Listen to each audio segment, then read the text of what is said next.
You are listening to the Why Smart Women podcast, the podcast that helps smart women work out why we repeatedly make the wrong decisions and how to make better ones.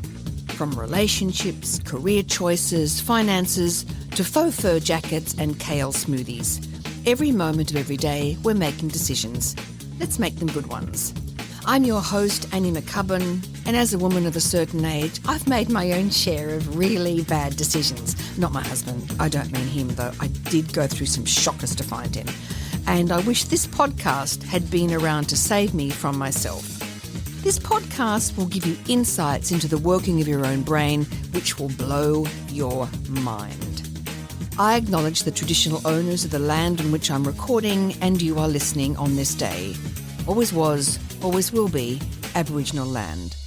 Well, hello, smart women, and welcome back to the Why Smart Women podcast. I am broadcasting today from DY, Northern Beaches, Sydney, New South Wales, Australia, and I am joined by a very special guest today. It's Emma Edwards, and I have just had the absolute pleasure of consuming, well, I don't know if pleasure is the word really, of consuming Emma's book. And Emma's book is called The Wardrobe Project.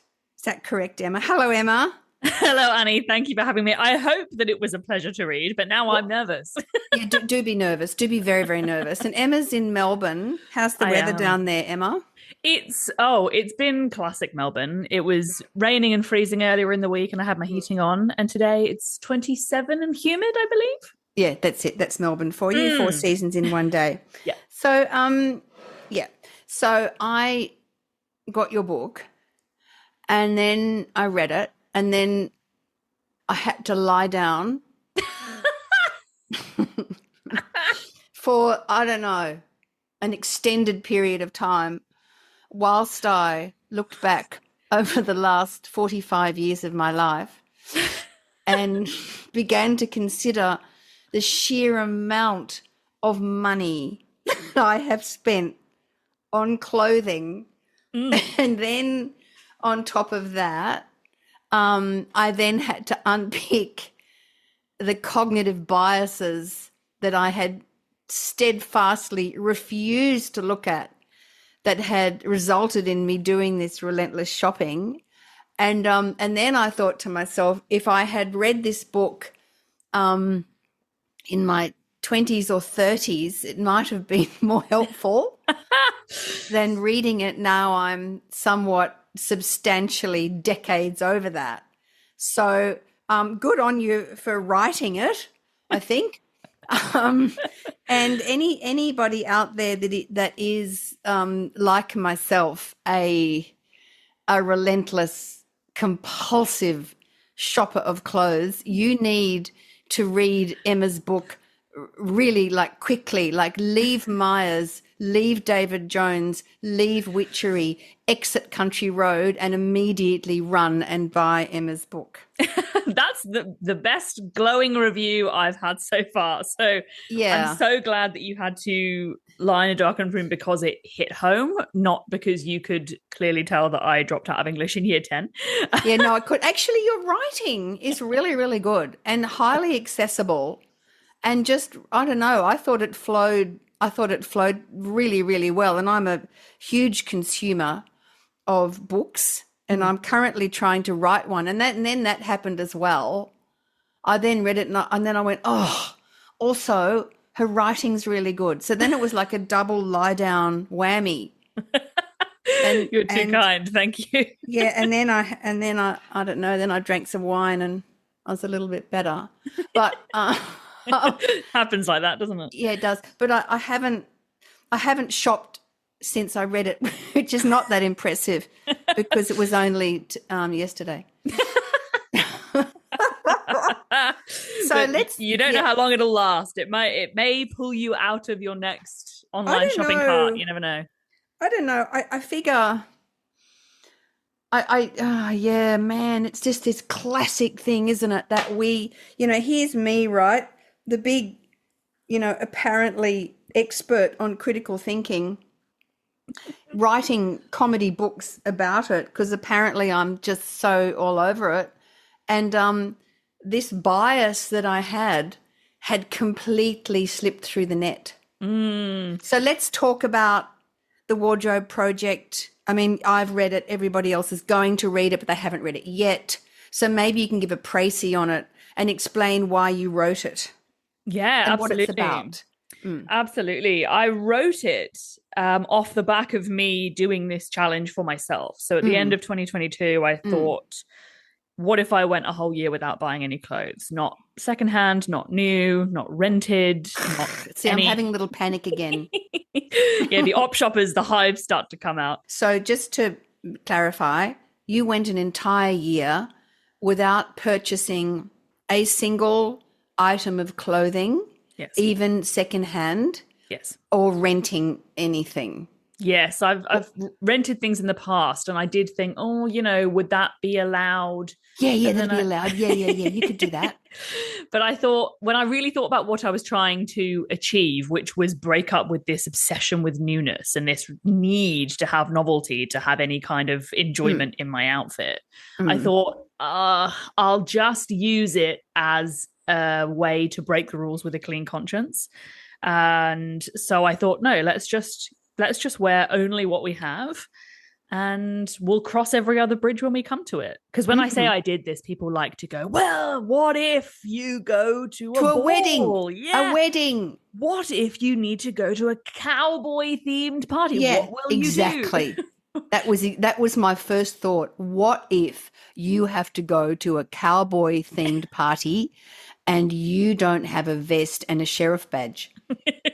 I decided that because the only sort of real thing I wouldn't have had anything for would have been a really specific dress code like that, which doesn't tend to come across my desk, or something like a black tie where you do need like a floor length dress. I don't have anything that formal, but I kind of thought, you know what, if it happens, I'll cross that bridge when I come to it. I'll either make one exception, I'll borrow something, I'll rent. Are you something. allowed to borrow? I didn't. I would have allowed myself to borrow. I didn't, purely because I don't have many friends that have the same size as me. So it wasn't something I could do often. But if I'd needed something and somebody was offering me to borrow it, then yeah, I would have. Okay. All right. Okay. So, I'm incredibly popular and I'm constantly invited to cowboy parties and balls and weddings. I would have to shop. No, I'm actually not. So, all right.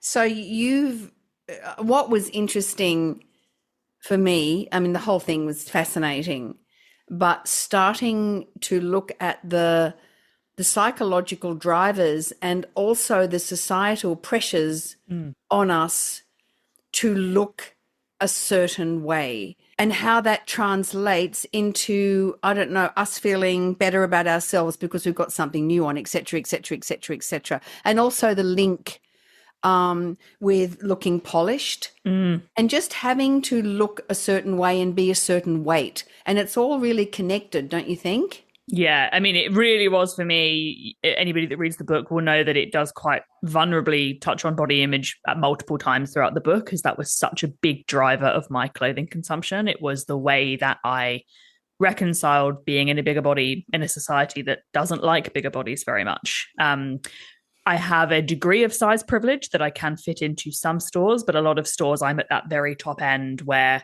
they either don't carry my size or they do, but it's actually 2 sizes smaller than that. So there's no chance it'll fit me. It's vanity sizing still, right? 100%. But I do wear an 18 usually. So there are some mainstream stores that carry that. Yeah. So just kind of, I guess, prefacing that I'm sort of on the very bottom end of the plus size community. So you're saying you're on the bottom end of the plus size community? Yes. Yep. Yes. And what about that? It was, I guess I say that because everybody's experience in a bigger body is different. And this book really encapsulates what it felt like for me. And, every generation is different as well. Every generation has grown up with different standards. And, in the book, I sort of talk about how I grew up through the 90s and the early noughties where, any celebrity's body part was picked apart. The amount of cellulite, it is. Yeah, still is.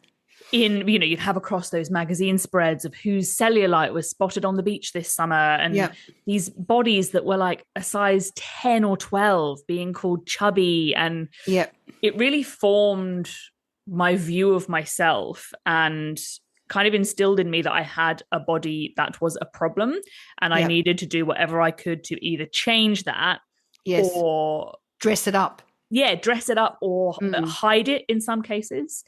And that became pretty much the way that I think clothes became the currency I used to like myself. If I wanted to like myself, I could pull this lever and get some clothes, and that would give me a short-term hit of feeling good, because the novelty was I think I was misattributing the novelty and the enjoyment that I got from the newness and from the shopping to a positive feeling about myself, which is why it wore off.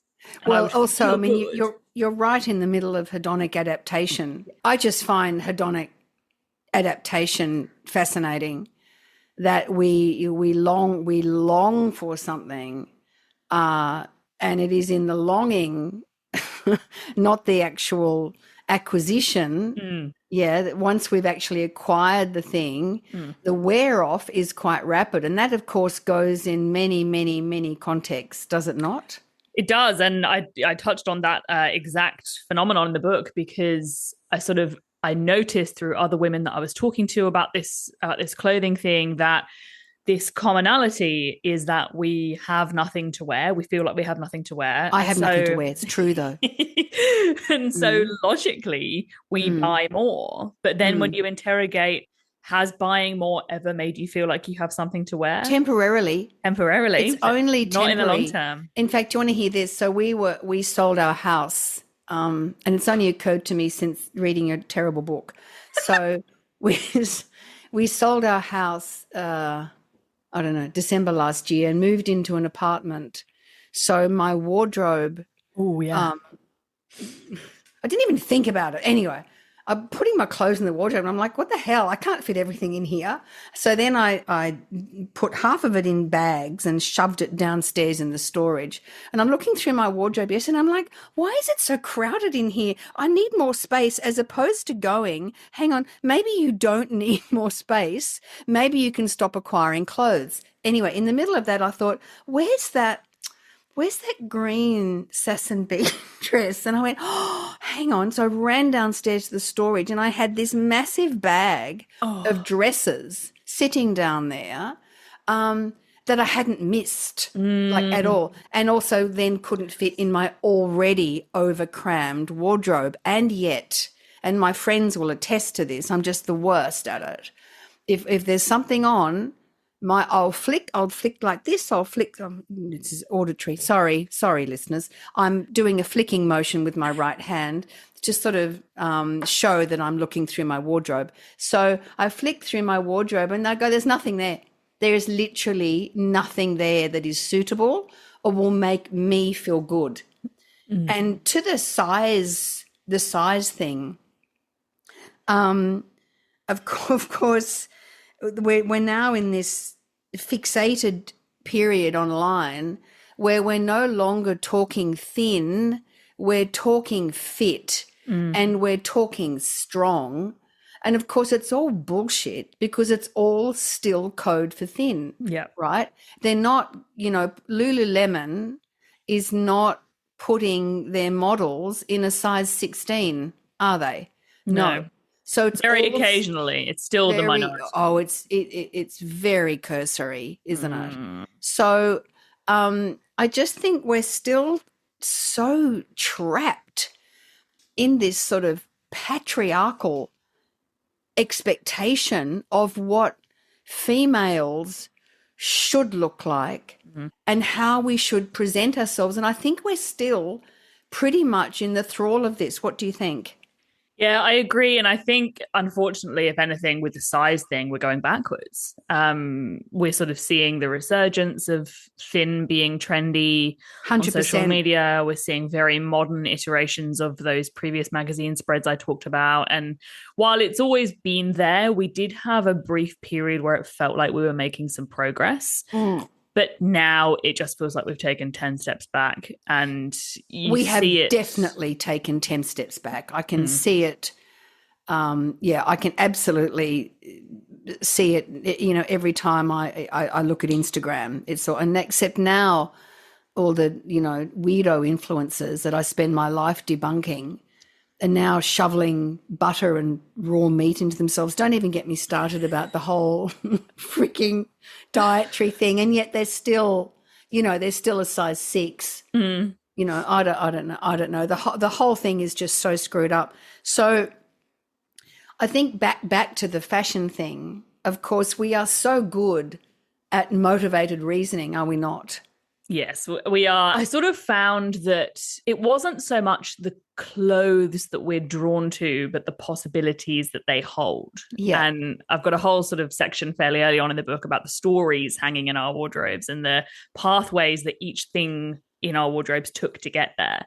Give me an example of one of those stories, if you can. I can. Well, a big one that comes up many times in the book is the fantasy self, or the fantasy items. And that's sort of this big chunk of what I uncovered during my year-long challenge, of just how much of my buying behavior was motivated by trying to be this fantasy version of myself that had all of these qualities, all of these physical attributes that I didn't have. And so hang on, you had a fantasy self, yes, that has physical attributes and like what, and qualities like what?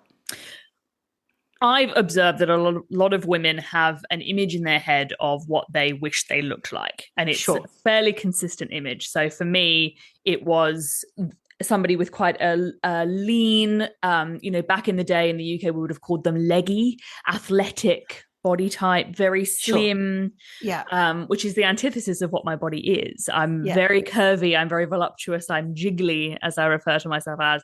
I have big boobs, I have a big bum, and my fantasy was really everything that I wasn't. Yeah, sure. And I would buy clothes with the intention of increasing my proximity to that fantasy. And I would buy clothes that would work well in my head in the way I wanted to look, but then on my body, not only not look like me, but go really completely against my body type and my body composition and even my personality to a degree, because I'm quite sort of bold and silly and loud and colorful, you might say. And what were the qualities that you, so in the fantasy self, you're sort of lean, leggy, athletic, and what were the qualities that these clothes you thought would infer upon you?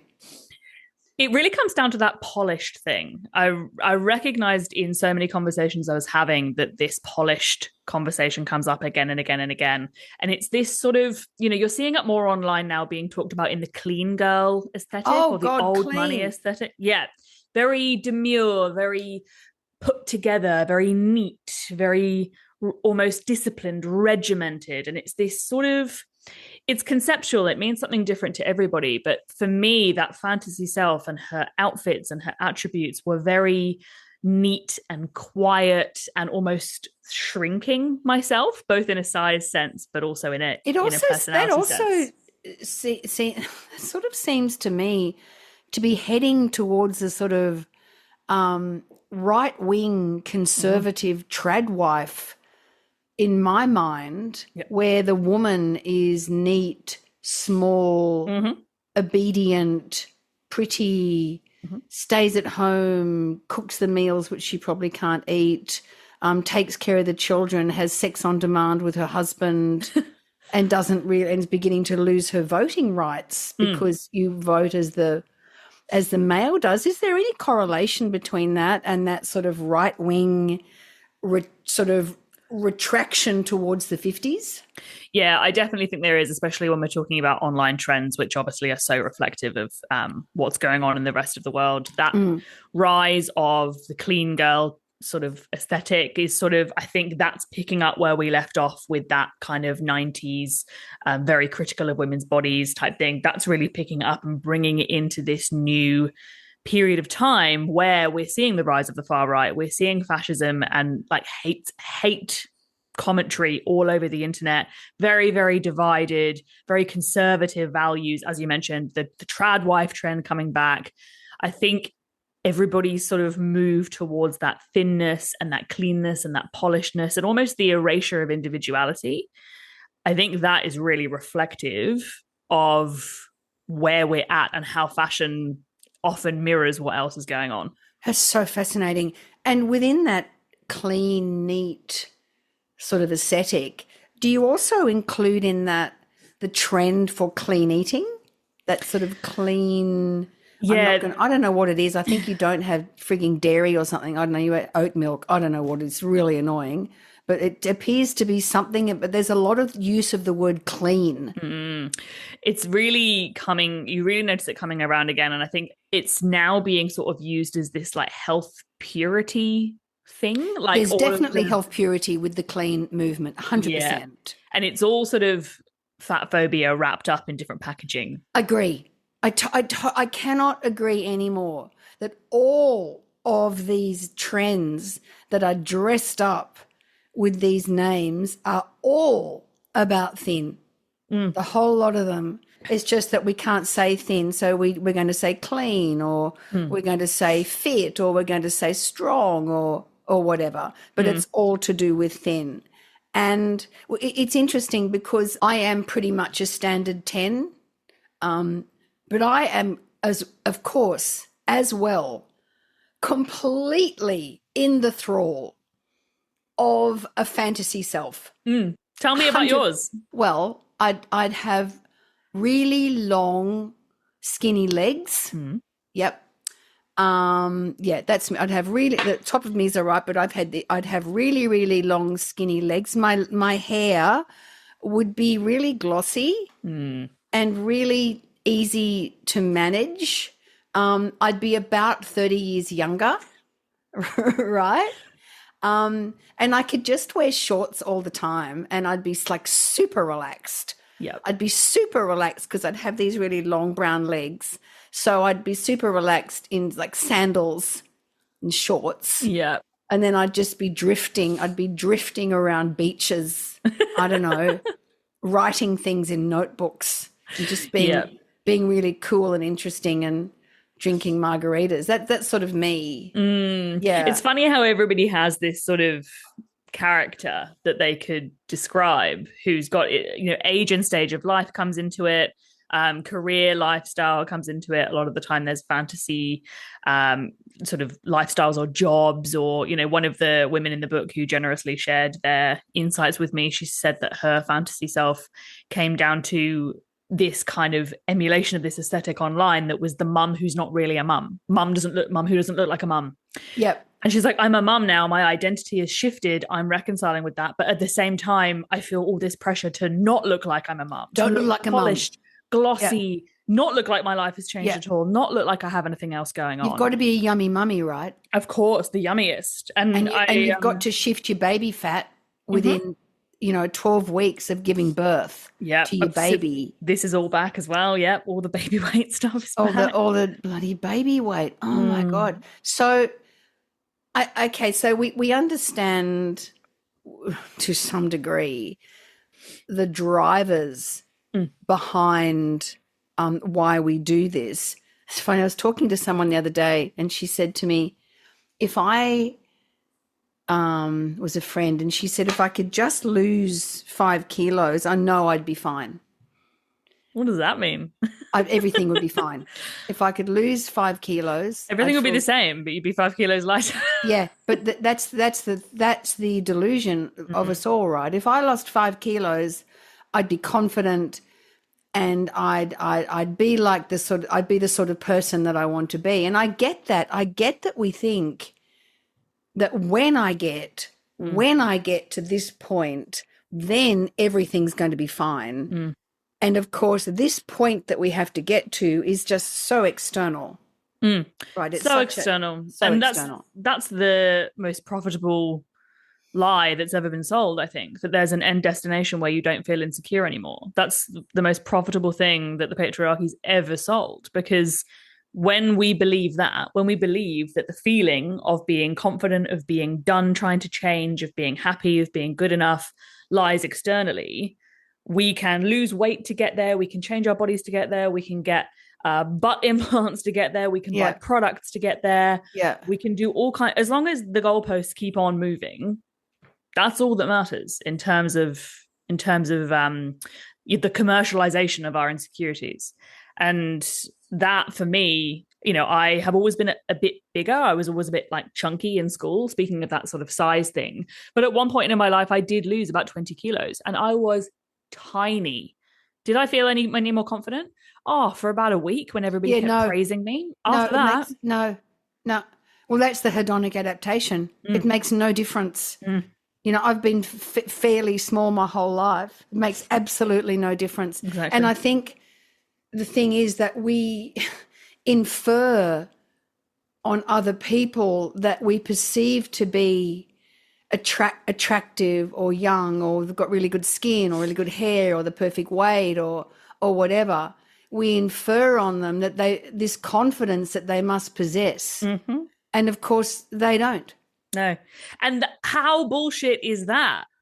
That there's all these standards, and even when you meet them, you don't get to feel like you have. You don't get to realize the benefits. That's what's so ridiculous about it all. And what I uncovered during my year, particularly for myself, is that I realized that women aren't actually seeing themselves. We're so caught up in seeing everything that we're not and everything that we're striving to be that we never really see who we are. And through the year, I was taking pictures of my outfits when I put something together that I liked so that I could refer back to a collection of images of myself when I felt like I didn't know what to wear or was looking for an outfit. I'd look back at my album. And for the first time, all of the external places I would look for a benchmark of what looked good were completely gone. And I was only working with my image of myself. And I realized by the end of the year that I saw myself completely differently because I was actually aware of what I looked like. And I was able to neutralize the way I felt about that and eventually build really positive feelings about the way I looked. Wow, and that's what gave me the it's huge. That one thing is what gave me the freedom to start enjoying wearing my clothes. Because previously I'd only experienced enjoyment through buying and consuming. Sure. Because it gave me that possibility of changing myself. But when I was... So has that lasted, that sense of sort of acceptance? It has. I did notice that the year afterwards, as I was able to buy things again, and I was, making sure that I was making good decisions and trying to be really mindful about the things I did buy, I did notice that buying again and having those possibilities again did... almost like it's not that it came flooding back, but I could hear whispers of it again. And I thought, wow, that is the pull of consumption. That is the impact of having all of these things available to us to buy all the time. Hang on. So let's just go back over that. So not making purchases and only working with what you had. Yeah. So that robbed you of the opportunity to go into the optimistic space where you go, I'm going to buy this thing and this thing is going to make me feel better or feel something. So you were robbed of that optimistic notion. So all you had was almost like just an extension of who you already were. Is that right? Yeah. And I could, there's a difference between throwing on my trackies and putting my hair in a bun and putting together a nice outfit. And when you can't buy anything new, you actually work on that spectrum a lot more creatively. If I've got, it's my birthday or I'm going to a wedding or something, I haven't got that shortcut option of going to buy something and automatically feel good about the way that I look because it's new. I've got to create that with what I have. And that was really the difference because I started to experience joy in fashion outside of shopping. Yeah. So outside of the thrall of consumerism, it's so interesting, Emma. So you ended up just being who you were. And then from being without the added optimism, you're just looking at who you actually are. And from that sprang this sense of actually getting to know yourself. Is that right? Yeah, well, I realized by the end of the year, it must have been October or so. So I was rattling towards the end thinking, oh, I've bloody done it. I realized that my body image and the the way I was looking at myself and the things I was saying to myself, that inner critic that we have about the way we look. Yeah. I realized that my body image was the best it had ever been, even though I was the heaviest I had ever been. And I thought that can't be a coincidence. Wow. It can't be a coincidence. So interesting. It's so funny because that feeling that I had of liking how I looked had been what I'd been chasing for so many years through weight loss, through shopping, through buying, through fixing. Yeah. And yet I found it through not doing any of those things. Well, that was part 1 of my very, very interesting interview with Emma Edwards in relation to her book, The Wardrobe Project. Now, we've identified that this sort of relentless shopping, we've identified the biases that drive us to consistently buy clothes when we don't need them. If you'd like to know what to do about it and how to counter that, then please tune in to part 2 of my Emma Edwards interview. Thanks for listening. Bye. Thanks for tuning in to Why Smart Women with me, Annie McCubbin. I hope today's episode has ignited your curiosity and left you feeling inspired by my anti-motivational style. Join me next time as we continue to unravel the fascinating layers of our brains and develop ways to sort out the fact from the fiction and the over 6,000 thoughts we have in the course of every day. Remember, intelligence isn't enough.